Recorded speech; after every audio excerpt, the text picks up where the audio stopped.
Hello, Dr. Krieger and class. Today I'll be talking about the need for education and gaining financial independence from government assistance.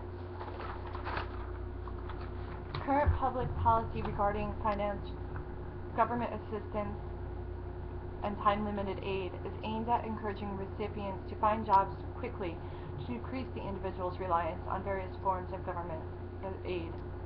But the studies that I reviewed for my paper have shown that this is an ineffective way to address the problem, and it actually can make the problem worse for many individuals. Because of the push for rapid employment and the discouragement of the pursuit of a secondary education, the current policies are doing nothing to improve the individual's economic growth and actually are perpetuating poverty. It's a well-known fact that higher education leads to higher earnings, but the current policies in place in many states for people receiving temporary assistance for needy families ignores this fact and relies heavily on work-first approach, which pushes people into low-wage paying jobs. By limiting the amount of time a family on temporary assistance for needy families can pursue secondary education, the policy in place is actually perpetuating the cycle of poverty that can only be broken by including education as a work effort for a longer period of time that will actually allow the individual to complete a degree, either an associate's or a bachelor's degree. Those who find employment without any higher education often have low-wage jobs, and those even with some college experience but no degree, they'll find low-wage paying jobs, and they'll never have financial independence from government assistance, and they'll never be self-sufficient. I reviewed a few articles on this subject, one of them by Caroline Folk, and her article was on how welfare laws hinder self-sufficiency.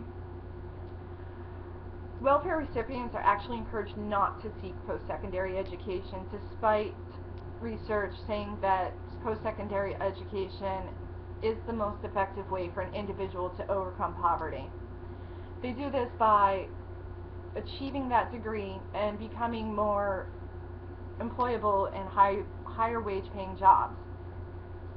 But despite this, many of the recipients are discouraged from pursuing post-secondary education, or if they are encouraged or allowed to pursue this education, they're not given clear information on how to use this experience towards satisfying their work requirements, so they often drop out of school.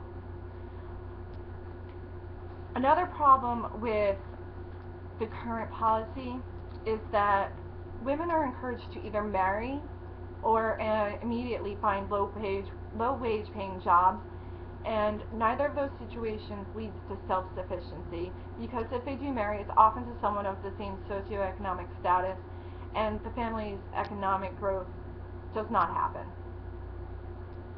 Or if they do find a job, it's a low-wage paying job, and if they keep that job, it's not going to pay them enough to afford the food that they need for their families or the medical benefits that they need for their families.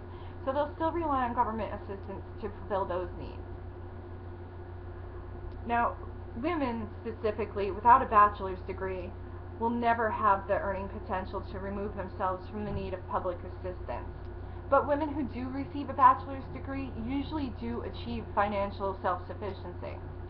And in addition to this, children of families who receive post-secondary education are more likely to receive post-secondary education themselves and achieve financial stability in their own lives rather than to continue the cycle of poverty they were born into. The cycle of poverty is often called the culture of poverty.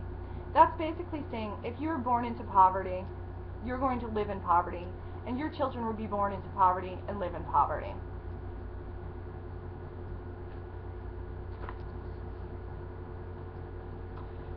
Another article I reviewed was by Caroline Katz.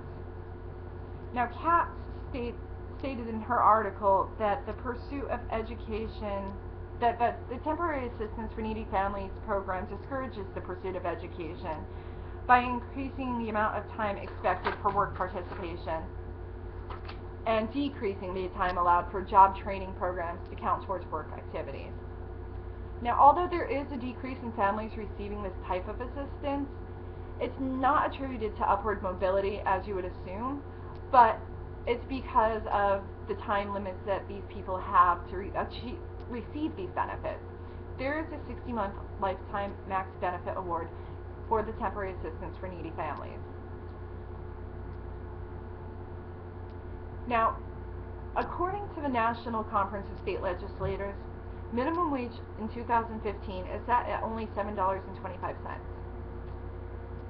If you were to work 40 hours a week, 52 weeks a year, assuming no vacation, you would make only $15,080. The current standard of poverty for a family of two is only at $15,930. Since many of the families receiving this type of assistance are single parent households with one or more child, obviously this is below the standard for poverty. My study also found work to be the #1 barrier, or education to be the #1 barrier for lack of work. Because current policy pushes for rapid employment, education is not usually an option. Now, one of the concerns people have against including education in the work efforts is that because temporary assistance for needy families is only 60 months, you can't expect an individual to be able to achieve their degree in that amount of time.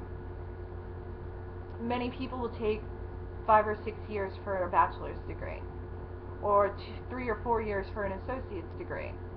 While it is possible to get the education required to receive or achieve financial independence in that 60 months, many of the people against including this as an effort do not think that it's likely. I counter that by suggesting screening, such as aptitude testing, and also setting limitations, or expectations rather, for the people that do receive education as a work effort. If we were to follow them throughout their educational pursuits and require a minimum GPA be met as well as a minimum course load, we can be a little more sure that they're going to succeed in their educational pursuit. Now, what does that mean for us as human service providers, or how human services are delivered? It means that less people are going to be using government money for assistance, for living assistance, for food stamps, for health insurance, for temporary assistance for needy families. They will be educated individuals. Their children will be more likely to be educated and less likely to be on welfare themselves. So not having to pay money for these services for these individuals because we've educated them, we've turned these citizens into tax-paying citizens who are actually contributing back to the community instead. And now we also have extra money, well, not extra, but we have funds to spend elsewhere on other important issues, such as wounded veterans or improving roadways, as well as hospitals and research, and many other important subjects. My idea is that welfare is like a band-aid. It will help you temporarily, but it doesn't remove the problem. And I compare it to the old saying that most of us have heard before. If you teach a man to fish, he can eat for a day. But if you teach the man how to fish, he can feed himself for a lifetime. We can apply this to my paper by using welfare as the fish. If we give the man welfare, he'll eat for up to 60 months. If we give him an education, he has now learned the skills he needs to feed him and his family for their entire life, because he can now teach his children how to fish as well. So, education may not be the answer for everybody to remove themselves from poverty, but it can be the answer for many individuals. And it can greatly decrease the amount of poverty we see in the future. So, thank you for listening to my video, and let's teach the world to fish.